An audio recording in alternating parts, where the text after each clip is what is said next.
বিগত সরকারের সময়ে পিটি মারলে মারধর করলে পুলিশ খুব সচল বলে ভাবা হতো। সরকার এমন পুলিশ চাইছে না। বর্তমান পুলিশ মানবিক পুলিশ এবং আগের থেকে তারা অনেক সক্রিয়, এমন মন্তব্য করেছেন স্বরাষ্ট্র উপদেষ্টা লেফটেন্যান্ট জেনারেল অবসরপ্রাপ্ত জাহাঙ্গীর আলম চৌধুরী। আইনশৃঙ্খলা পরিস্থিতি কাঙ্ক্ষিত পর্যায়ে সচল হয়নি, এই বিষয়ে দৃষ্টি আকর্ষণ করলে উপদেষ্টা বলেন, কে বলল সচল হয়নি? এখন সচল হওয়া বলতে আপনারা আপনাদের আগের 15 বছরের কথা ভাবছেন কিনা বলে তিনি বললেন, গেলেই তো 2টি পিটি মারলো, খুব ভালো হতো তাই না? আমরা তো ওই পুলিশ চাচ্ছি না, আমরা মানবিক পুলিশ চাচ্ছি, সবার সঙ্গে যাতে ভালো ব্যবহার করে। তিনি বলেন, যদি ভাবি পুলিশের কাজ হবে 2টি বাড়ি মারবা, 2টি লাথি মারবা, ওই পুলিশ তো আমরা চাচ্ছি না। এখন পুলিশ হলো মানবিক পুলিশ। এখন হয়তো লোকজন ভাবছে পুলিশ সচল হয়নি, পুলিশ কিন্তু আগের থেকে এখন আরো বেশি সক্রিয়। ভারতের পুশিং চলছে, এই বিষয়ে দৃষ্টি আকর্ষণ করা হলে উপদেষ্টা বলেন, আমরা এই ব্যাপারে আমাদের পররাষ্ট্র মন্ত্রণালয়ের সঙ্গে বেশ কয়েকবার যোগাযোগ করেছি। ভারতে আমাদের যে হাই কমিশন আছে তিনি আমাদের অফিসে এসেছিলেন। আমরা বলেছি, আমাদের দেশের নাগরিক যদি ভারতে থেকে থাকে প্রপার চ্যানেলে পাঠাও, আমরা নেব। জঙ্গলের মধ্যে, নদীর মধ্যে, লেকের মধ্যে ফেলে দেওয়া এটা কোনো সভ্য দেশে হওয়া উচিত না। আগামী ফেব্রুয়ারিতে নির্বাচন হওয়ার সম্ভাবনা রয়েছে, আইনশৃঙ্খলা রক্ষাকারী বাহিনী কতটা প্রস্তুত? এমন প্রশ্নের জবাবে স্বরাষ্ট্র উপদেষ্টা বলেন, নির্বাচনের তারিখ নির্ধারণ করবে নির্বাচন কমিশন, ওনারা যে সময় ঘোষণা করবেন। আমার মনে হয় আইনশৃঙ্খলা বাহিনী ওই সময় প্রস্তুত, পুলিশও প্রস্তুত আছে।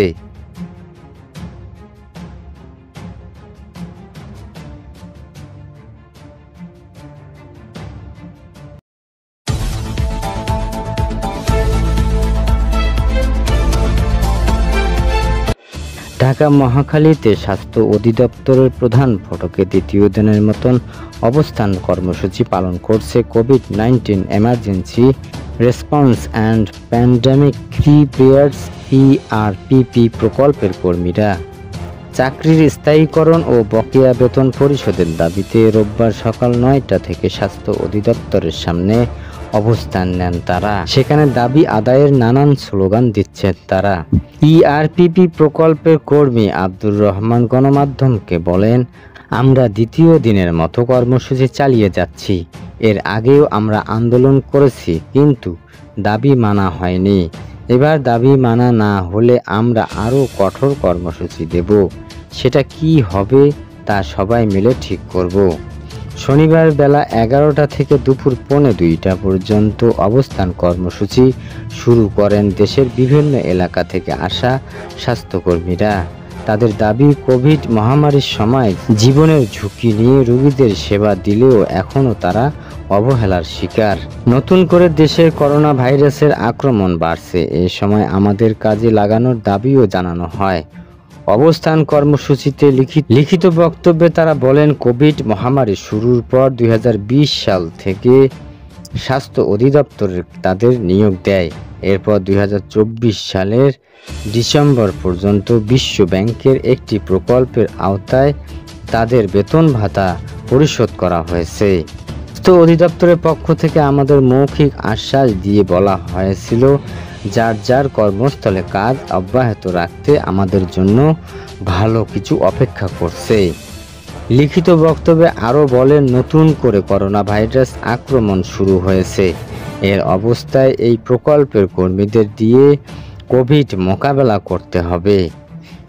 ERPP প্রকল্পের আওতায় 16 জন junior consultations anaesthesia critical care, 80 জন মেডিকেল অফিসার, ICU 30 জন ল্যাব কনসালটেশন, 150 জন সিনিয়র স্টাফ নার্স, 126 জন মেডিকেল টেকনোলজিস্ট, 190 জন ডেটা অপারেটর, 51 জন ল্যাব অ্যাটেন্ডেন্ট, 104 জন ওয়ার্ড বয়, 103 জন আয়া এবং 151 জন পরিচ্ছন্নতা কর্মী ছিলেন। তাদের 269 জন ঢাকায়, 153 জন বিভিন্ন পৌরসভা ও সিটি কর্পোরেশন এবং 592 জন জেলা শহরে কোভিড ও ডেঙ্গু আক্রান্ত রোগীদের চিকিৎসা সেবা দিয়েছেন।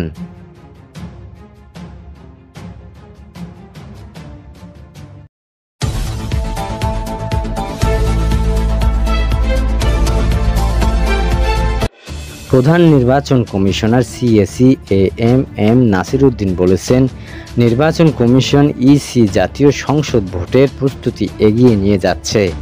নির্বাচনের রেফারির ভূমিকায় থাকবে ইসি। এই লক্ষ্যে আমরা লেভেল প্লেইং ফিল্ড তৈরি করতে বদ্ধপরিকর। আজ রবিবার সকাল 10:30টায় আগারগাঁও নির্বাচন ভবনের সম্মেলন কক্ষে ঈদ পরবর্তী কর্মকর্তাদের সঙ্গে মতবিনিময়ের সভায় এই অনুষ্ঠানে এসব কথা বলেন। ইসি বলেন, অনেকগুলো কাজ আমরা এগিয়ে নিয়ে গেছি, যত কাজ বাকি আছে তা সবাইকে মিলে করতে হবে। আজকে ঈদুল আজহার মতবিনিময় সভায় আপনাদের হাজির করলাম। আমাদের শপথ হবে সুষ্ঠু, সুন্দর ও গ্রহণযোগ্য নির্বাচন জাতিকে উপহার দেওয়া। কর্মকর্তাদের উদ্দেশ্যে সিএসি নাসির উদ্দিন বলেন, রমজানের সময়ও ওয়াদা করেছেন সুন্দরভাবে কাজ করবেন। আজকেও পূর্ণ বক্তব্য করব। দয়া করে আজকের শপথ হবে নিরপেক্ষভাবে কাজ করার, কোনো দলের জন্য লেজুর ভিত্তি না করার, আইন অনুযায়ী কাজ করা ও ন্যায়সঙ্গতভাবে কাজ করা। অতীতে ইসির নানান কাজের সমালোচনা হলেও বর্তমান ইসি ভালোভাবে কাজ করার প্রত্যয়ন ব্যক্ত করেন। তিনি আরও বলেন, আমরা রেফারির ভূমিকায় আমরা রেফারির মতো কাজ করব। যারা খেলবে খেলুক, যারা জিতবে জিতুক, কিন্তু আমাদের দায়িত্ব হবে একটা লেভেল প্লেইং ফিল্ড তৈরি করে দেওয়া। সেটা করার জন্য আমরা বদ্ধপরিকর।